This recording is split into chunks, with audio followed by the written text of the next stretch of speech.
maybe slightly exciting news for those token players out there. They've got a new card coming out in the new Innistrad Midnight Hunt set.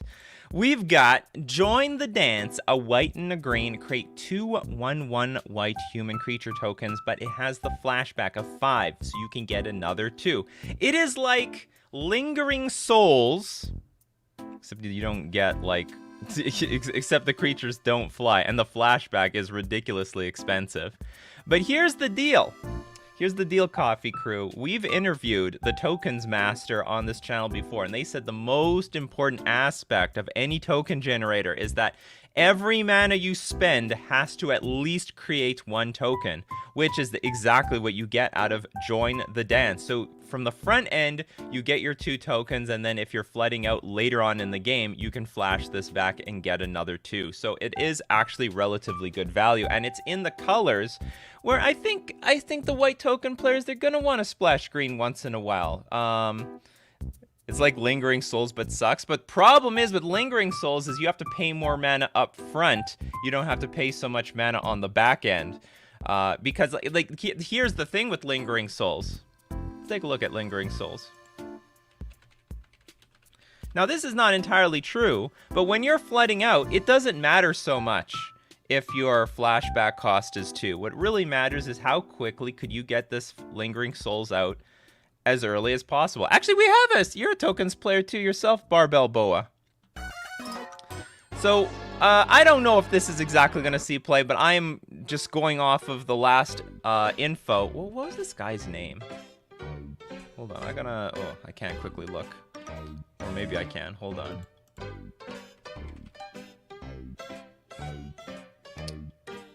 From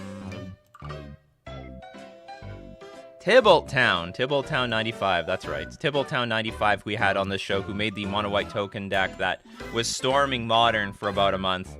He basically said that, you know, for every mana that you spend on a card, it has to create at least 1 token. If it's not doing that, then it's unplayable. And he didn't play Lingering Souls for that reason. It's just it costs too much up front in order to get your 2 tokens when there is a lot of other token generators that you can get for a lot less.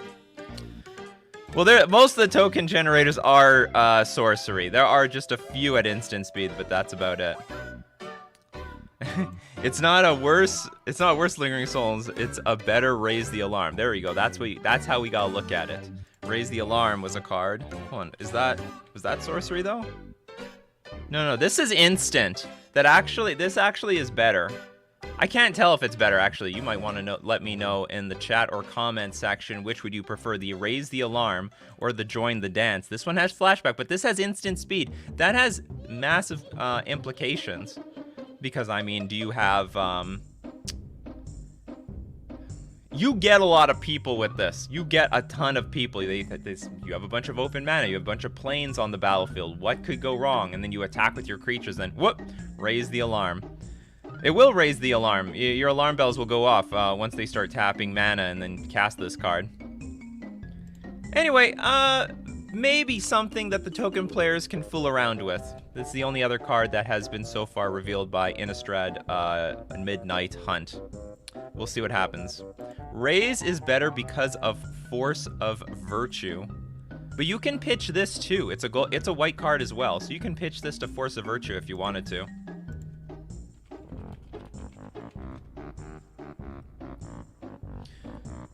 If it's not your turn, you may exile a white card. Multicolored cards are considered either of the cards.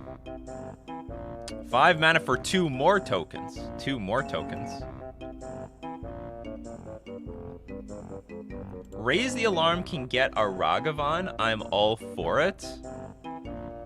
Oh yeah, that's true. You'll get them at instant speed. You're gonna trick them Ragavans.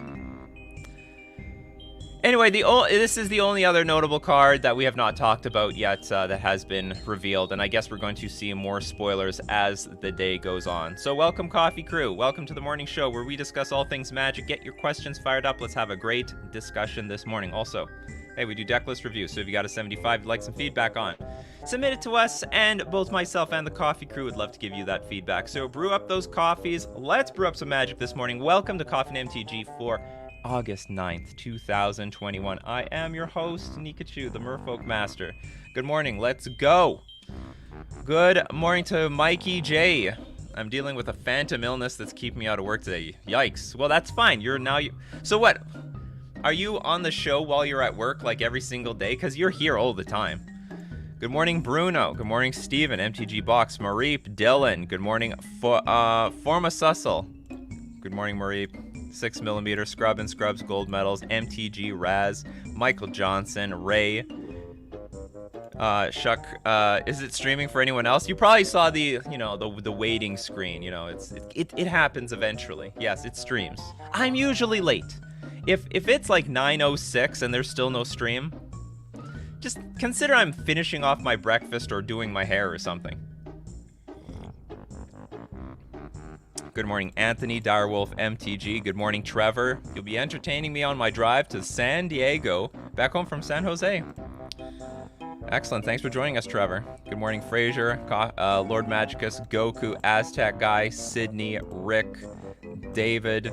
Anyway, excellent. So you know the deal, people. You know the drill. It's sponsor time. We gotta talk about the sponsors. FusionGamingOnline.com. What is the deal of the week this week? Are we still saving 15% off all Jumpstart singles and sealed product? Sealed product can only be shipped within Canada. This is a Canadian local game store. All the prices are in Canadian, so if you think they're selling Guy's Cradle 2 for $850, think again. It's Canadian dollars. It's like American dollars, but it looks like Monopoly money, and it's a little watered down in value. But it's still money. You can still buy stuff. And also, they got a huge singles inventory. I mean, Fusion Gaming basically has everything. And for what they don't have, you can just waitlist it and you'll get it. So 15% off all Jumpstart singles and sealed product this week. Or I guess this is going to finish off from the week of last week. And you can get an extra 5% off if you use coupon code Nikachu at checkout. We're also going to thank Mana Traders, the premier place to rent Magic cards online. The only reason the modern metagame changes from week in and week out is because you can rent decks with Mana Traders. If the deck doesn't work anymore, you try another one. Or you go get cards that you need in your sideboard to beat the decks that you want to beat. You can continuously change the cards in your deck, change the whole deck with a service like Mana Traders. You can support the channel using my Mana Traders link in the description below, or save 15% off your first 2 months using coupon code Nikachu. All right, 3 question marks before the question, 3 question marks after the question is how I can find your questions amongst all the comments I'm getting from 2 YouTube channels and a Facebook fan page. But you can cheat the system with Super Chats. Donate with a Super Chat on YouTube, and your question gets pushed to the top of my feed. Okay, what do we got here? First Doys. I'm missing 2 Assassin's Trophy. Do I still enter F&M tonight? Of course. Come on, you're a Golgari deck. Okay, Coffee Crew. What can we use outside of Assassin's Trophy? For our friend here. Oops. In the Golgari colors. It's at least Golgari. Oops, well, I'm trying to find one, but I'm not spelling it correctly. So we've got at least Abrupt Decay. What doesn't destroy lands, but like, who cares? All right, who cares? Hey, we got the Abrupt Decay 6mm, and also Anthony on this. We got Feed the Swarm. Like, you got a lot of options here. The difference between you winning and losing F&M is not going to be on these fucking Assassin's Trophies. I'm telling that to you right now. Maelstrom Pulse, a little off curve, but still a really good option.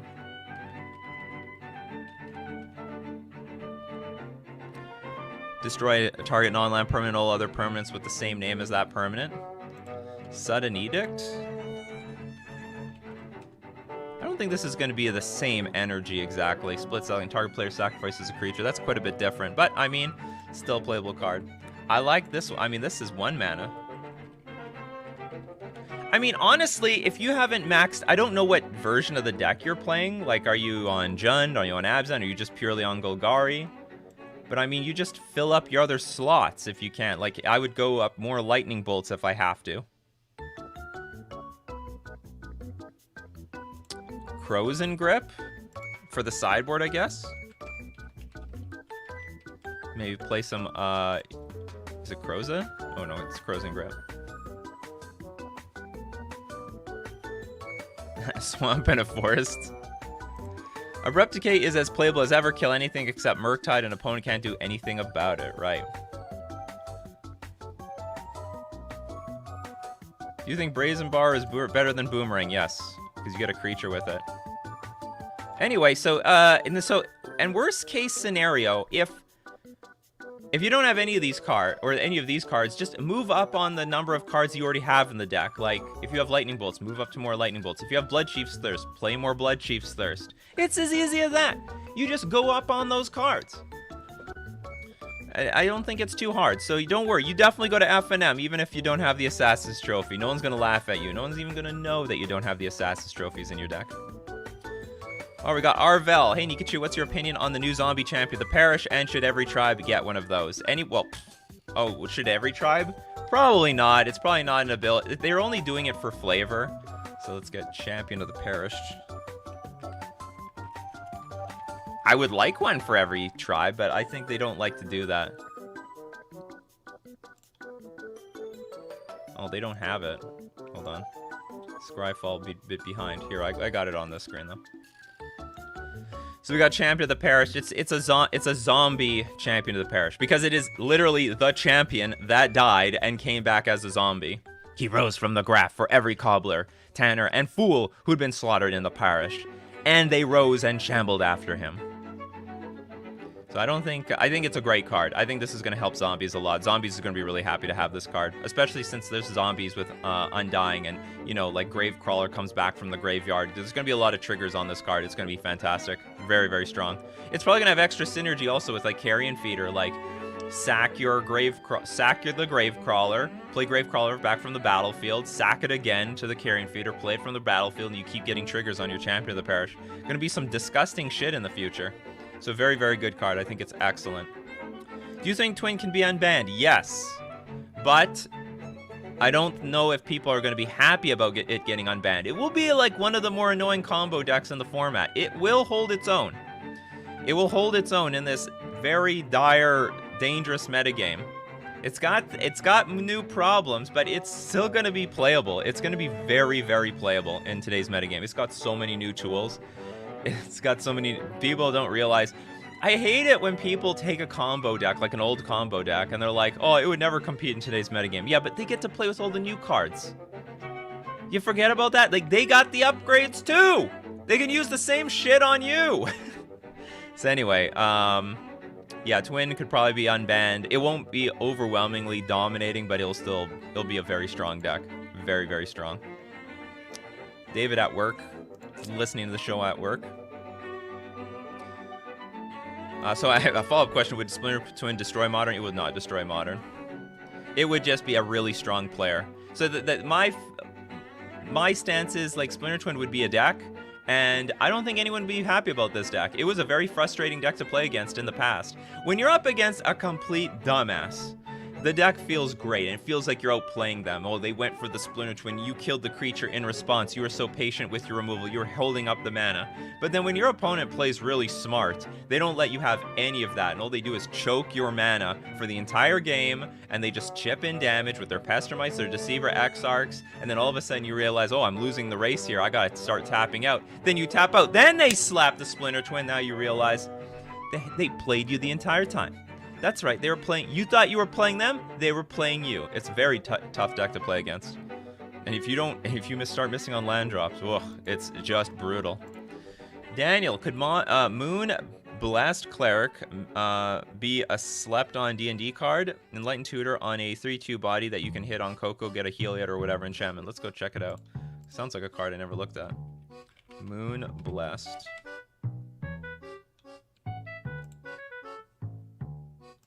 3 mana, 3/2 creature, not bad. Divine Intervention. When Moon Blessed Cleric enters the battlefield, you may search your library for an enchantment card, reveal it, then shuffle and put that card on top.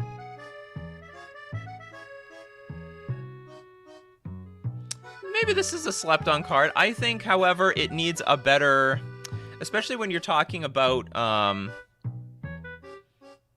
something like Heliod Or like, because here's the thing, the Coco decks, they can just put Heliod in play. They can put it in play with Collected Company, Chord of Calling, a lot of different tutors. There are better tutors for those cards. But there might be another deck that needs a very specific enchantment that's not a creature that might want something like this. It's not bad. I don't want to say it's great yet, but you know what? It's not bad, because there's not a lot of good tutors out there for enchantments. When we do deck list review, we realize, like, there's just not much out there for tutors. This may be it. And it's got 3 creature types, human, elf, cleric. So it can go into... How are you a human elf? I feel like you're either a human or you're an elf, and that's it. That's like making human merfolk. Like no, it doesn't work like that. I feel that's wrong. This feels illegal. Something's wrong here. Whatever. This is how it is. Zeagle, trying to convince the fish fan because I had good results so far. Rishan Dockhand as a sideboard card you bring in on the draw versus control / mid-range / big man. Or if you need extra creatures versus tribal. I don't mind the whole extra creatures versus tribal. I found that it wasn't very useful versus control. Because you could just beat control's ass anyway. Like you just, you know, Merfolk beats control no matter what. Mid-range? I don't know if I like it versus mid-range, because they can still... Mid-range still plays at instant speed, so if they find your Dockhand annoying, they'll just kill it with Lightning Bolt, Fatal Push, Prismatic Ending or something, because they're relatively mana efficient anyway. They're a little clunky, but you're spending your mana to like tap down their stuff anyway. So, I don't know, I'm still not a huge fan of Rishan and Dockhand. I think it has promise versus the big mana. I do, but there's not enough big mana out there right now. Can Champion of the Parish do something definitely something spicy, as we talked about earlier. So it's the first weekend that Elementals does not break into the top. Any idea why? People are adjusting. Void Mirror maybe? Well, let's go check out some results. Okay, so let's go Modern, Magic.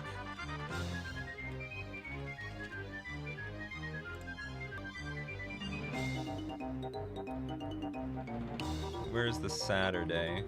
Oh, do they not have Saturday up yet? So they only have Sunday. Hammer Time got first place, so big whoop, big surprise there. Blue-Red Murktide by a Tarmogoyf. Is that the Tarmogoyf I know? Temur Footfalls, Dredge. Oh, someone brave enough to bring Dredge in this metagame. Glimpse of Tomorrow, Mardu Darcy, Temur Footfalls, and Jund Asmarano.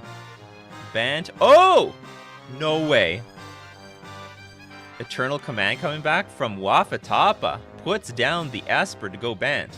We have Teferi, Hero of Dominaria, Time Raveler, Eternal Witness, Icevan Quell, Solitude, Prismatic Ending, Supreme Verdict. But we do have Cryptic Command. Only 2 copies though, but maybe that's enough. And Factor Fiction, maybe to dig for the Cryptic Commands, get into the graveyard, and then bring it back with Eternal Witness. So it's interesting. It's like a control deck, but it's very loosely playing any of the... I would think you have to max out on Eternal Witness. You have to max out on Cryptic Command. Wafatapa, being the control master, knows exactly what this deck needs. It's interesting. This is a very unique deck list. This is going to start seeing some... People are going to copy this. This is a big deal. This, if anyone doesn't know, like, so the idea is you tap down everything your opponent does, and then you can bounce your Eternal Witness and tap your opponent's team down with Cryptic Command, and then replay the Eternal Witness to get the Cryptic Command back, and this is like the Cryptic Lock. You've locked your opponent out of the game from there on out. Sideboard and an Emrakul for those damn mill decks. You gotta respect the mill. Give them respect. Wow, it puts a Plains in the sideboard. You don't have enough basics? That's bold. That is a bold thing to do. Does this have Ether Vial? Like the old versions? No. It's not. Anyway, that's interesting. That's pretty cool. Got Grieving End, another Asmarant. Oh, the food decks are coming back. Temur Footballs, a lot of Temur Footfalls. Hardened Scales, Green Tron. Something I did not see coming, but it's coming back. We got Hardened Scales, Yawgmoth. This is like... Yeah, I think this is all expected. We have one elemental deck here. Here's a 4-color elemental, so it's not completely gone. Canister has not forgotten. What is Canister doing right now on elementals? 4 Teferi Time for Raveler. Just to beat those stupid Cascade decks. You slam Teferi, don't care about Cascade anymore. Endurance, Flamekin Harbinger. 3 Flamekin Harbinger? What the hell? What is Canister doing? Isn't this like one of the best cards in the deck? In my opinion it is, because it finds anything else.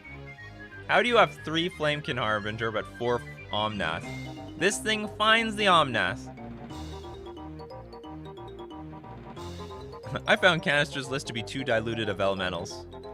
But you can't argue with the success. I mean, you say that, but like, he's the only elemental player up here. So if you went the other strategy, like, there might not be any elementals up here. I mean, that's what they said. You know, honestly, that's what they said about Merfolk, like, a long time ago, because they had so many counter spells and so many, like, Relic of Progenitus in the main deck. There was, like, only, like, 24 Merfolk, and people said, hey, there's, like, no Merfolk in this deck. This is not how you build a Merfolk deck. He's got a different perspective on how to do it. He's like, you know what? This deck has enough grind and card advantage. Who cares? Let's play it like more of a controlling version of an elemental deck. He's going more control. Terror says, love your stuff. Got to get to work, but wanted to drop by and show my appreciation. Thank you very much, Terror. It's like mill players lose their union card, and if they don't try to make mill happen every time a new set is released. Not sure I understand that. Oh, we got Cherry Waves with the super chat. Hey, Nikachu, too many Hammer Time decks at my local game store. I need to switch it up. Which Shadow deck is the most spicy right now? You want spice? Shadow deck with spice. You know, weirdly enough, probably some, like, Grixis version is the most spicy right now. There's a lot of Shadow decks out there. Okay, can anyone recommend a spicy Shadow list? Because otherwise, I would just recommend something with Ragavan and Murktide region with Death Shadow in it. What do we got on?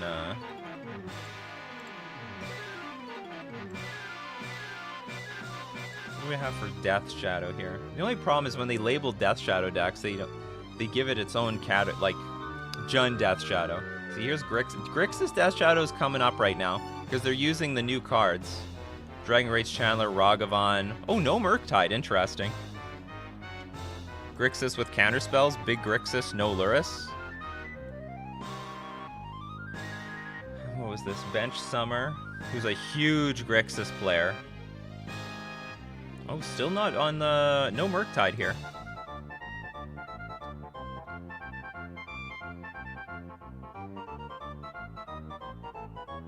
It's hard to say this is spicy, though, you know, because this is like...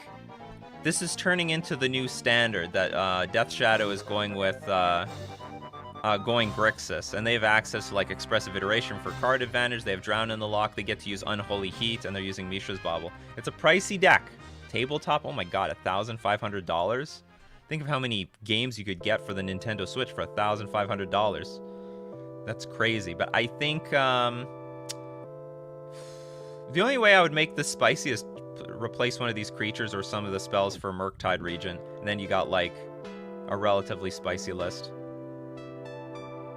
Maybe you can... I don't want to replace any of these creatures. These creatures are good creatures. This is good stuff. But you'd also have to replace the Luris. Oh, that is a spicy Esper Shadow with Ranger Captain of Eos. That was tried before, a long time ago. Want to play spicy? Play Post-Mortem Lunge in Death Shadow. Nobody sees it coming. I think this is the one where you get to pay life. Yeah. Return target creature card with converted mana cost X from your graveyard to the battlefield. It gains haste. Exile it at the beginning of the next end step. So you just, like, bring it back out of nowhere from the graveyard. And boom. You get them. Like, if you had an empty board, people are like, okay, I'm going to attack with everything I have. Because you don't even have a creature on the board. Nothing you have has haste. And then all of a sudden you Post-Mortem Lunge them. And you can pay 2 Phyrexian life to make your Death Shadow even bigger. What about Jund Death Shadow with Goyf? Well, that's not spicy. That's like, that's just a good... That's just some good, wholesome Death Shadow right there. Spicy Meatball, as in Scrub's recommendation to play 1 Florahedron to tutor off Flamekin Harbinger. Oh no, 1 Florahedron. This is on the Elementals discussion.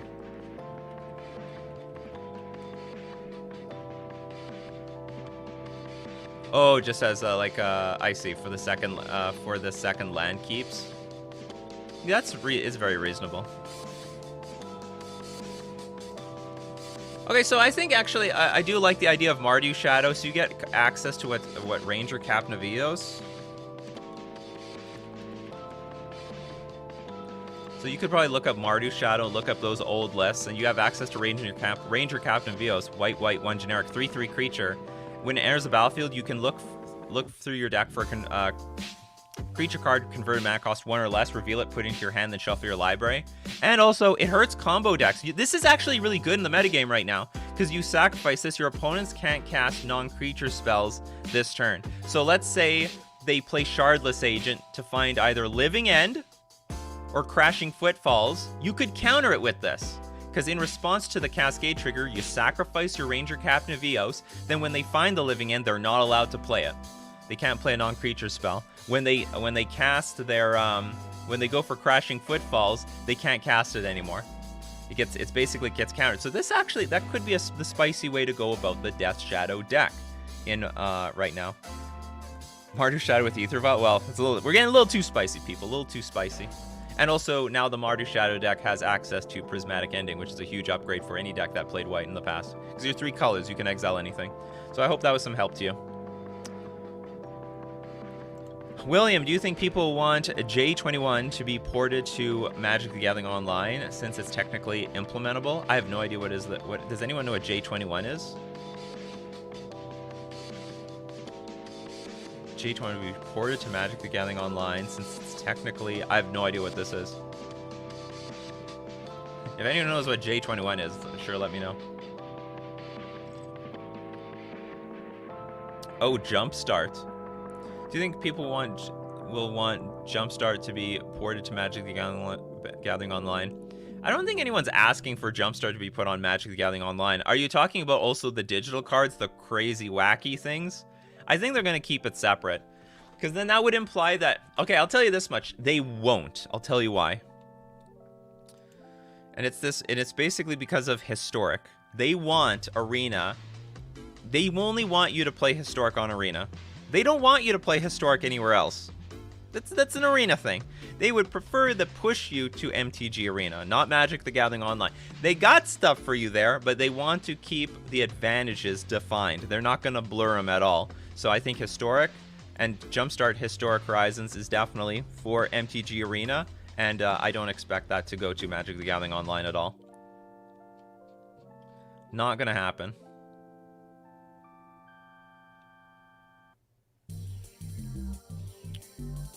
Wasn't 24 the number of Merfolk in the Legacy version for the deck for the longest time? Sure, it still is sometimes. If you know you can't race other decks, then you have to play Interaction. That's how it happens. Acerak, the Archlich Storm, would it be possible? I don't even know what this is. I don't know if I got a question, but I'm gonna look this up and see what I can do.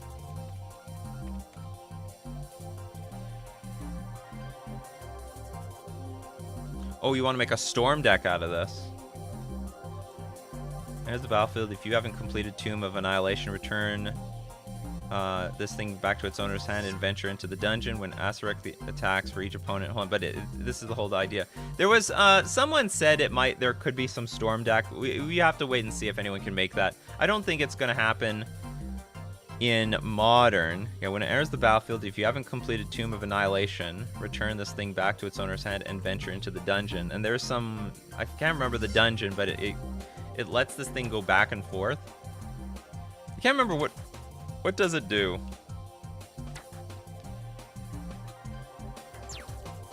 It's Acerak plus Rooftop Storm.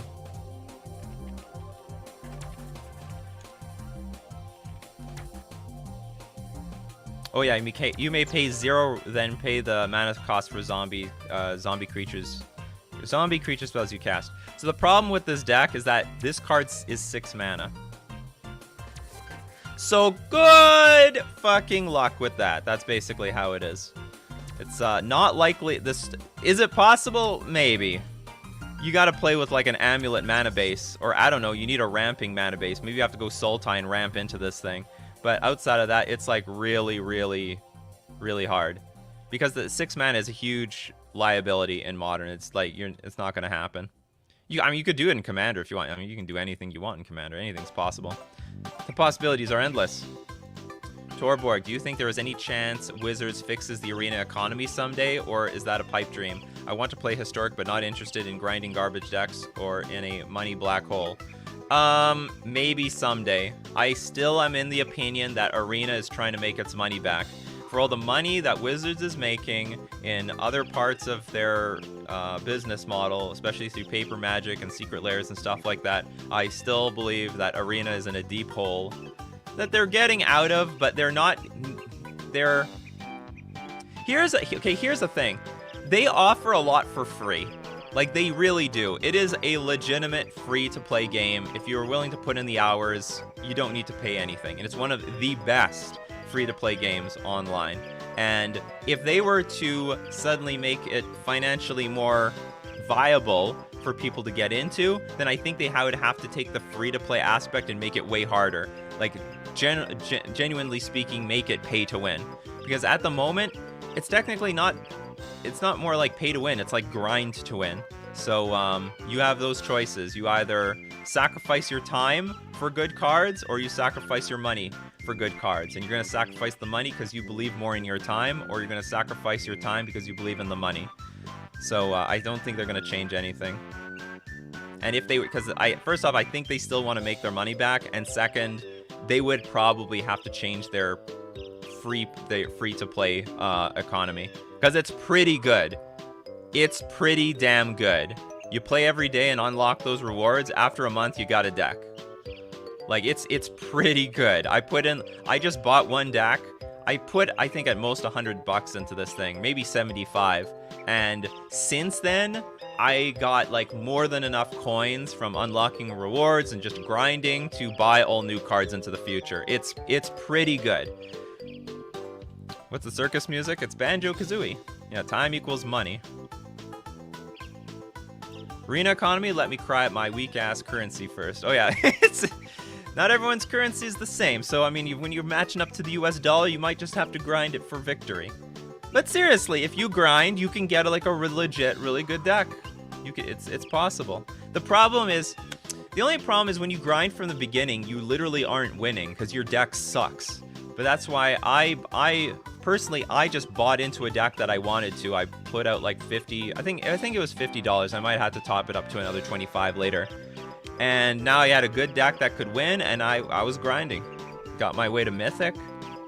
And even when I didn't hit Mythic, when I was in season stuck in gold or platinum, not gold, but platinum or diamond, still cranking out those coins. It's a lot. You play daily, the rewards are huge.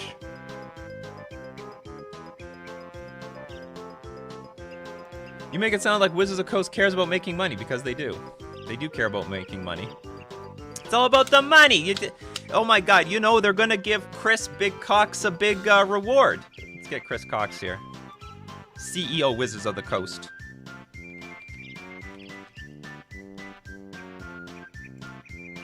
Oh, he's got a Wikipedia page?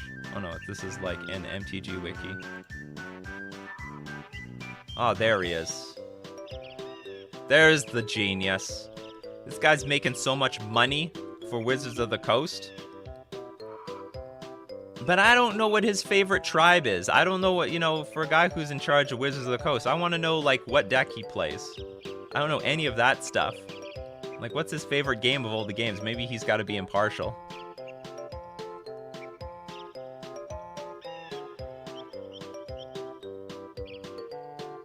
Arena economy, drafters have infinite wildcards, constructed peeps have none. Where's the trade lobby? You know what's funny, though, about constructed players?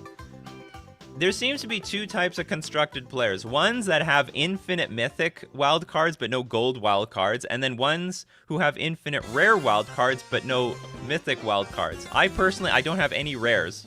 I got tons of mythics. I got mythics up the wazoo, but I've got no rares. I have a feeling it has to do with how competitive you are. Because if you're a competitive player, you need all the lands. All the lands, they're rare. So you need good mana bases. So you have plenty of mythics. You don't have many rares. But if you're more of the casual player, more in the pony land type of Magic player, you need all the flashy mythics. Who cares about your mana base? You can get that in uncommons. You know what I mean?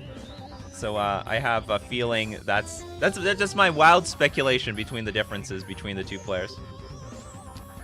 Adrian says, I have spent $5 to get some gems to play draft, and I have 2 historic decks at the moment, have 10,000 gems saved up from winning drafts, and I got into Mythic several times. Put the time in, guys. We've got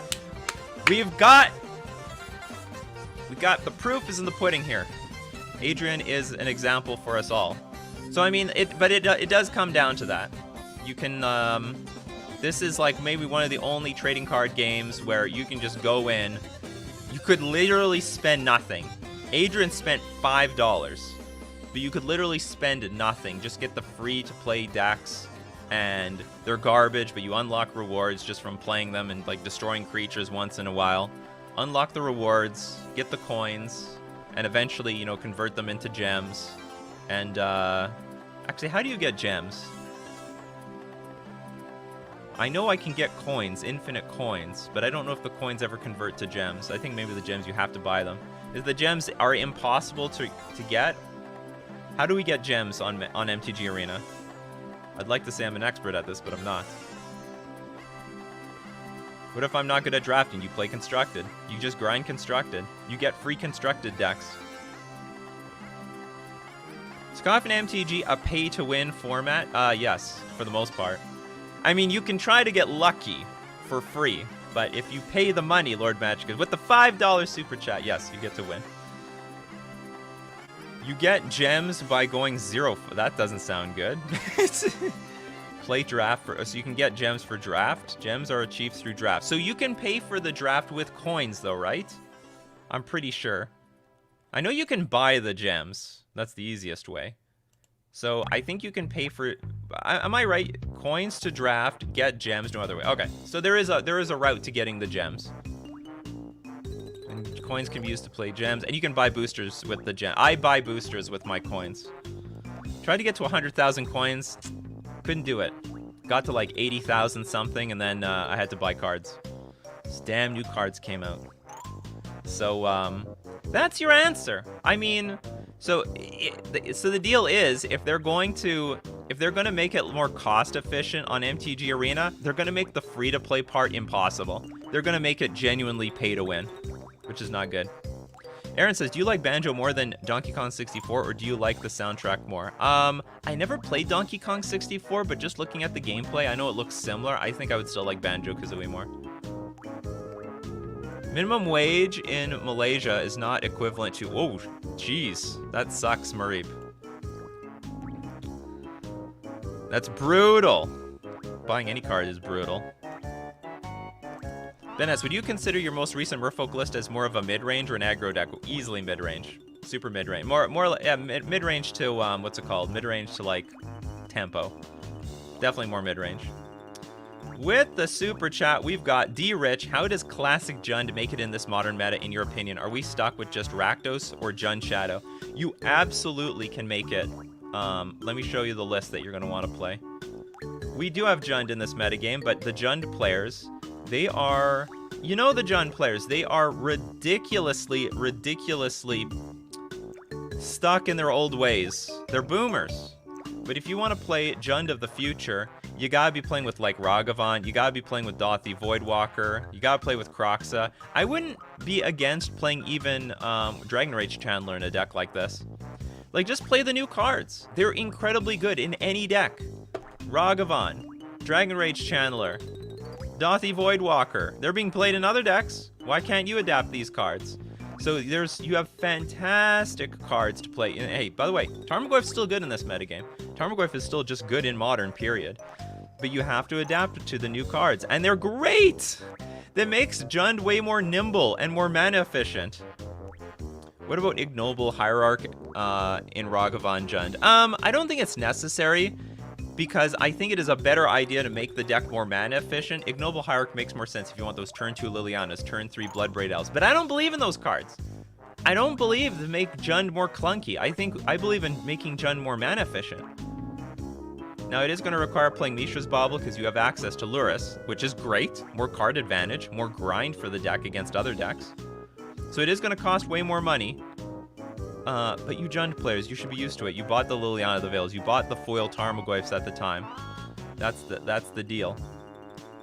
You've already put so much. You're so far into. You've spent so much money into this deck. You know, we gotta pour another $500 into it.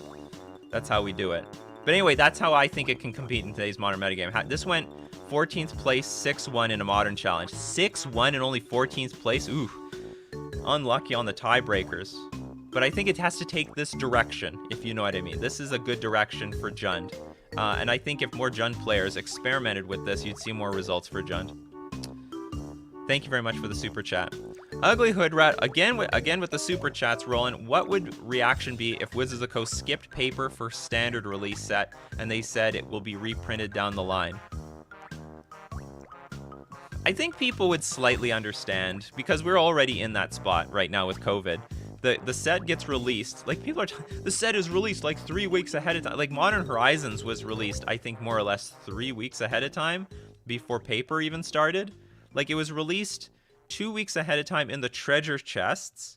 Like it's released, I think, a week ahead in the treasure chest. People have the cards. Then a week later, it's available on Magic the Gathering Online. And then a week later, it's available as a pre-release on paper. And then a week later, the set is officially released. So we had it way in advance online. We had it way in advance online. And I think people are fine with it, more or less. I guess the question is how big of a skip are they gonna make? Like, would it be like half a year or something? That'd be crazy. What do we got here? Nathan just broke the bank and got a blue-red dragon. Opinion on Tiamat or Dragon? What is Tiamat?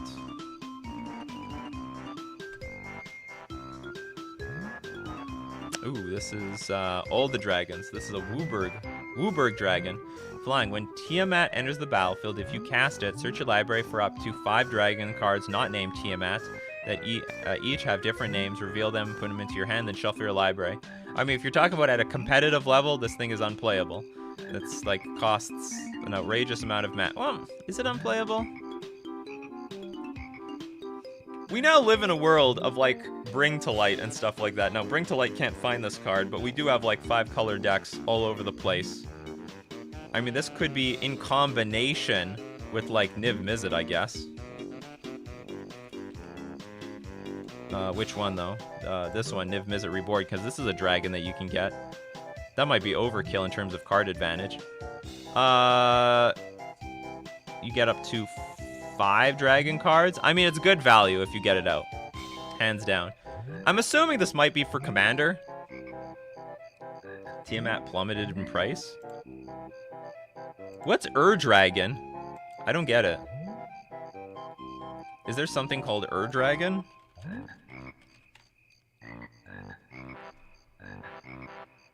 Oh, Scion of the Dragon. Or there is something. When I see UR, I think it's Blue-Red Dragon. And then there's the Dragon.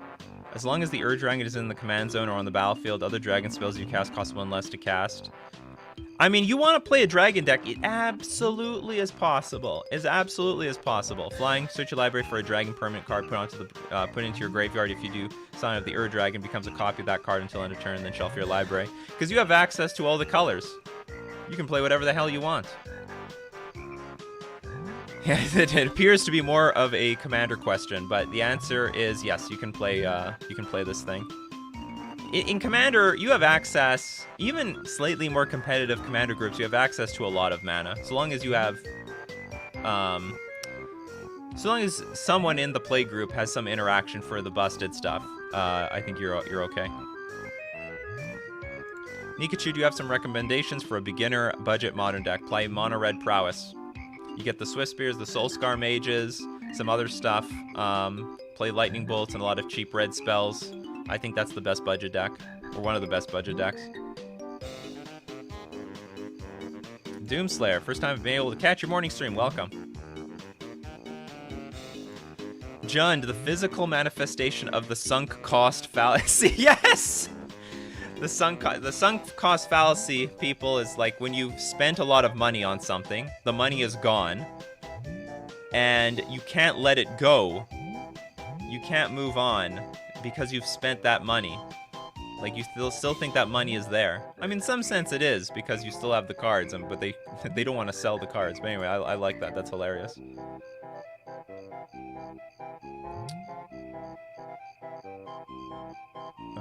What do we got?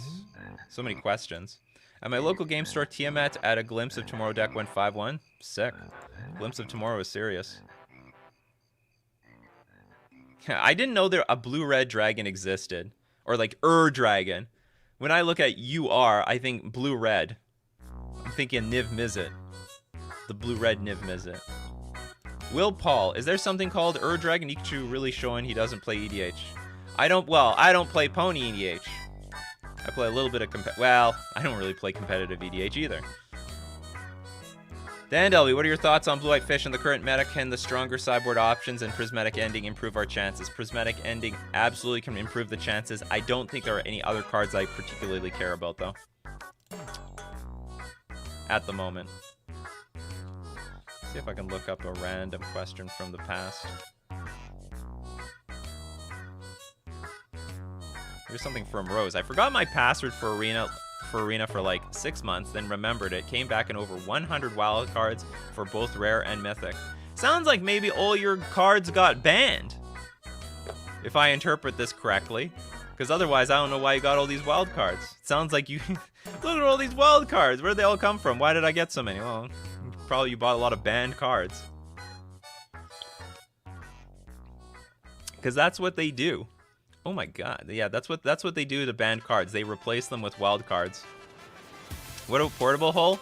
I wouldn't like Portable Hole in a blue-white Merfolk deck. I tell you why, because I want to play Chalice of the Void right now. It's almost mandatory to play Chalice of the Void right now. Prismatic Ending can be played with Chalice of the Void because you can pay like a white and another color, and it just counts for... It exiles with converted mana cost of the colors that you spent, or less. So you can pay 2 mana and get Prismatic Ending through a Chalice of the Void. Okay, everyone. Do you know what time it is? That's why he gets... Yeah, that's why I got the wilds. Exactly. It's time for deck list review. So if you want your deck list reviewed on the channel, keep in mind we only do constructed formats that are not Commander. I'm sorry, I don't know Commander well enough. I have a feeling I'm getting an influx of 1 million new Commander players. But if you've got like Pioneer, Standard, Modern, Historic, Pauper, they're all good, because otherwise it takes too long. You can submit it to us on Decklist Review. How do you do that? You go into my description. There's a link to my Discord. You join my Discord, the free part of the Discord. You go to the channel Decklist Review, and then you enter the command as you see here. ! Review deck. You put a space, you put the URL to your deck list, and you'll be eligible at random. At random, people. This is not pay to win at all. I'm sorry for everyone that's donated like $10 here and there to get their deck list review or deck list reviewed. But yeah, it's not pay to win. It all comes down to complete effing chance. You'll be eligible at random for deck list review. So as people submit their lists, let's answer some questions still. Standard, Nikachu might know more about EDH. That's possible, but very unlikely. Yeah, you can submit Vintage, you can submit Legacy, it's all good with me. Because if I don't have the questions, you guys will. And maybe we're not experts, who cares? We're gonna help the people who are looking for help, that's all. Yeah, no Commander formats, basically. Sorry about that, Commander players. Like, people, like, the first time I got a Commander list, it was like, oh my god, there's like 100 cards here, I gotta read through all this. Like, I'm trying to make deck list review not longer than 20 minutes. We all have things to do. Alright, good luck to everybody in deck list review. Next person is Fetty. Congratulations, Fetty, you are the next contestant on deck list review. What do you got for us, Fetty? We've got Budget Dredge. Alright, so this is a budget deck, people. Do not be asking to play like really expensive cards. We do got some Bloodghast here. Bloodghast, Golgari Thug, what format is this? Modern? Okay. Bloodghast, Golgari Thug, Narcomoeba, Prized Amalgam, Stinkweed Imp, Ox of Igona. So far we got some good stuff. Conflagrate 2x, Cathartic Reunion, Thrilling Discovery, Creeping Chill, I have a feeling the hardest part is going to be your mana base. You got Shriekhorn. So far, it's really good. This is not bad. If you consider this budget and, like, you got Arid. How is this budget dredge? What part of budget is this? You have 4 Arid Mesas here. 1 Blood Crypt, 2 Forgotten Cave, 4 Inspiring Vantage, 4 Mountains, a Plains, and Sacred Foundry. So you admit that you're dominantly a white-red deck to cast things like Conflagrate, Cathartic Reunion, and Thrilling Discovery. And then whatever. If some of these are stuck in your hand, you just gotta discard them. 1 Blast Zone, Fragmatize, 3 Lightning Axe, Damping Sphere, Leyline of Sanctity, and 3 Ravenous Trap. This deck is actually really clean. Yeah, I guess it's budget for Magic the Gathering Online at 64 ticks. Even at 64 ticks, so let's look at the... Oh no, I can't change. No, let's look at the prices. Wow, Arid Mesa's cheap. Get your Arid Mesas while they last. Arid Mesa's cheaper than Ox of Igonis, that's insane. Dredge is only expensive with the lands. Most expensive spell is most likely Force of Vigor.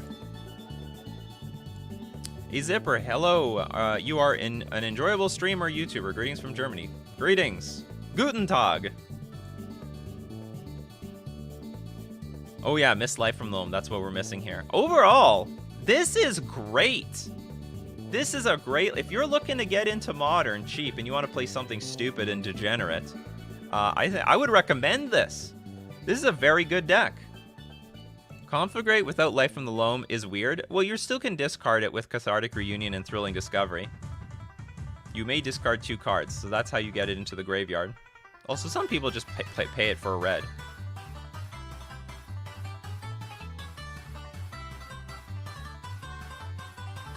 But yeah, I know budget has fetches. It's not, I mean, even for a paper price, it's not bad. 326 bucks. There's a lot of people who would look to buy something for $326, and this is like the easiest deck to upgrade of all time. I don't even think Life from the Loam is that expensive, but we're not playing with Life from the Loam because we don't have the mana base to get the green, because normally Dredge is like basically a Jund deck. Or a 4-color deck. Life from the Loam, it's an important card, but we're on a budget, so we gotta do our best when we're on a budget. And like Thrilling Discovery is a fine alternative.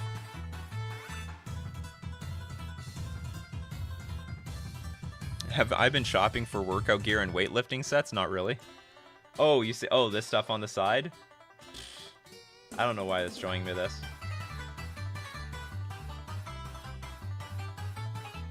Maybe it's an old cookie from like, I don't know, a year ago. When I was looking up something maybe a year ago when the pandemic started, but like I haven't looked up anything since.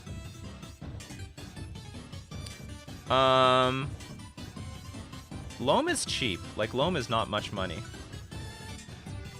It's been reprinted millions of times. Or I think it's cheap. Oh my god. What has the Commander players done? This has to be the Commander players. These used to be nothing. Okay, am I wrong? It's $15. We're gonna go to my favorite unreliable site for prices, or at least graphs of prices. I'm pretty sure this card crashed after a few reprints. Maybe my memory's stuck here in 2015. I mean, it did crash at some point, but only down to $10. Okay, I'm wrong. I thought it was cheap. Anyway, Loam ain't easy. I have no suggestions here. I think your list is awesome. And then over time, you know, just get the lands necessary so you can add Loam to the deck. But your deck is a great budget deck. Thanks for submitting it. No complaints. Let's get to the next list. I hope that's useful feedback. Maybe sometimes people just need to hear, hey, your list is awesome. I mean, okay, one thing maybe... Oh no, it's not so necessary. Your Blast Zone is a bit weird in this deck, and I'll tell you why. Because you don't have Life from the Loam in this deck. If you have Life from the Loam, you can get Blast Zone back, but because you don't have Blast Zone, this card isn't necessary. I don't mind things like Forgotten Cave, because you can cycle that and get, like, triggers off of your Dredge cards. So maybe Blast Zone could be something else. But I don't know exactly what it could be. It could be an extra copy of, like, I don't know, Leyline of Sanctity if necessary. Leyline of Sanctity seems like a strange one of. Or even 4 Lightning Axe could be a replacement. But Blast Zone is a bit weird in this deck. Just a little bit weird, because very often your stuff is going to go to the graveyard, right? And if it goes to the graveyard, well, you can't get it back. It's gone. It just disappears. I understand this. Or, hold on, maybe you need answers to your opponent's answer. But you do got the answer. You got Fragmatize. Fragmatize is great to beat all the artifacts and enchantment cards you have to beat. Anyway, Shenanigans is possible. Yeah, that's possible. That's a good one to go to the graveyard and goes by the red. Yeah, so some people get deck suggestions, others get an ego boost. So this is the only card I would change.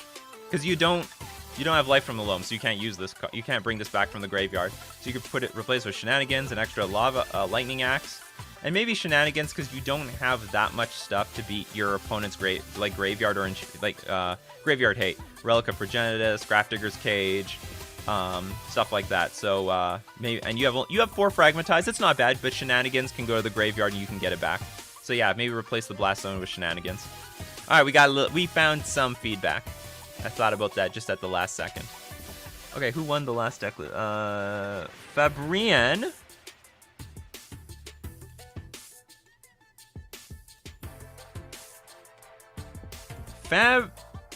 Whose list is this? Siren deck from Fabrienne. Congratulations. Heads up to everyone, I don't clear the queue for a week, so if you submitted a deck list today, it's still submitted until the end of the week. You can also submit new deck lists, but it'll just replace your old one.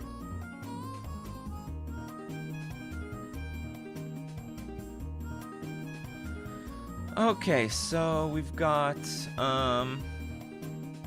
Dark Bless is a reasonable suggestion for the last deck as well.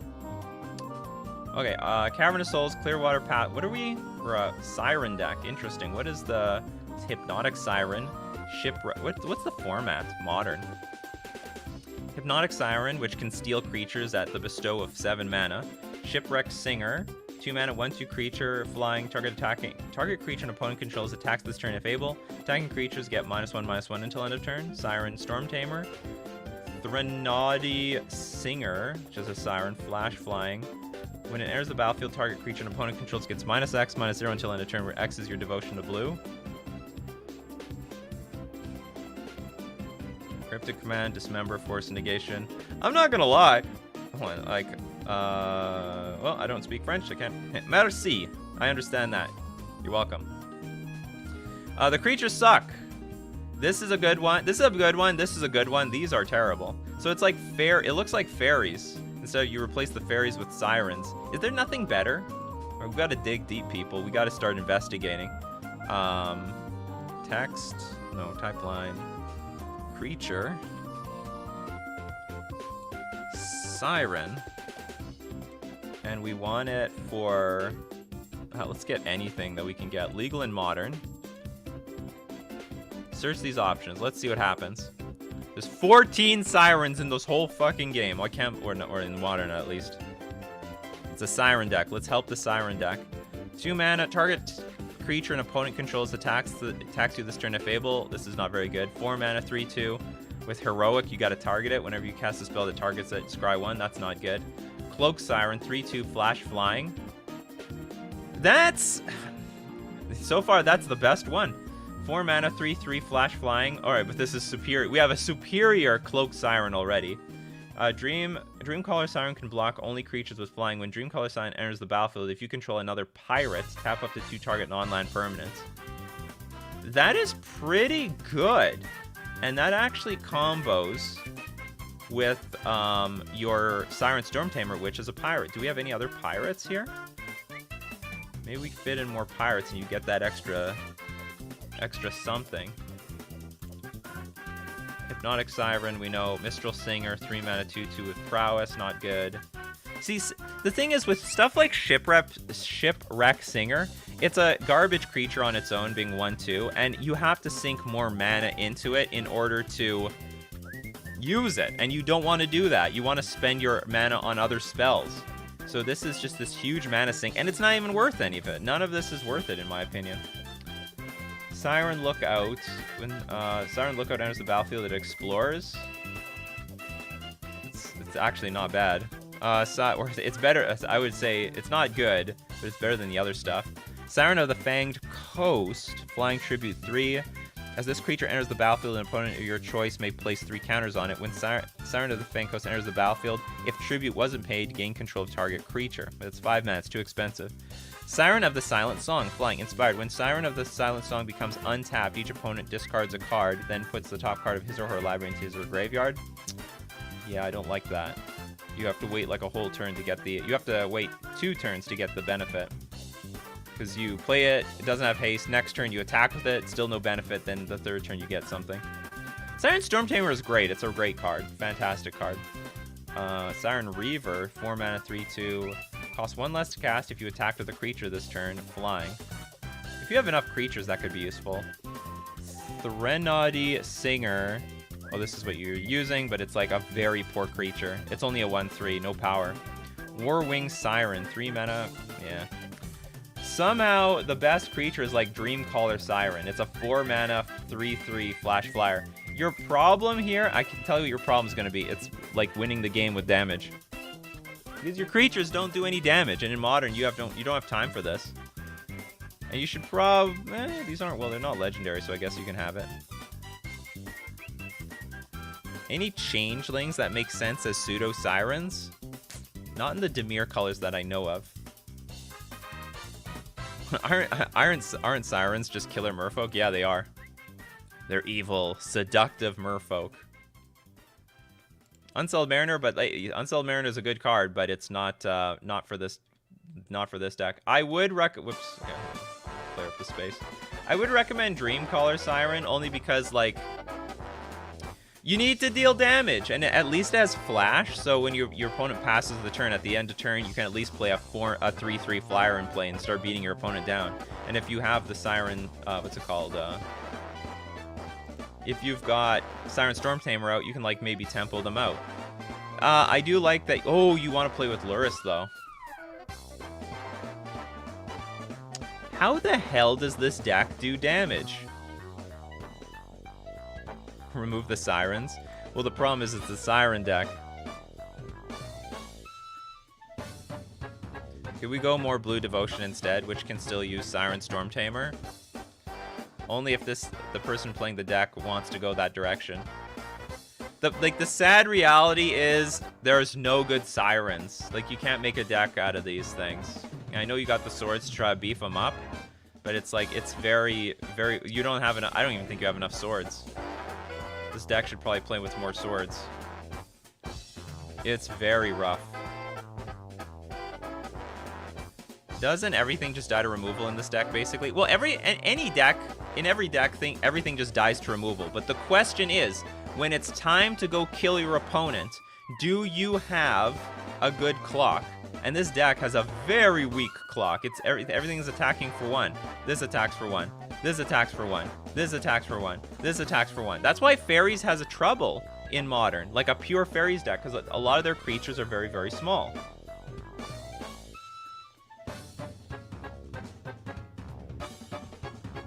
This deck has the exact same problem.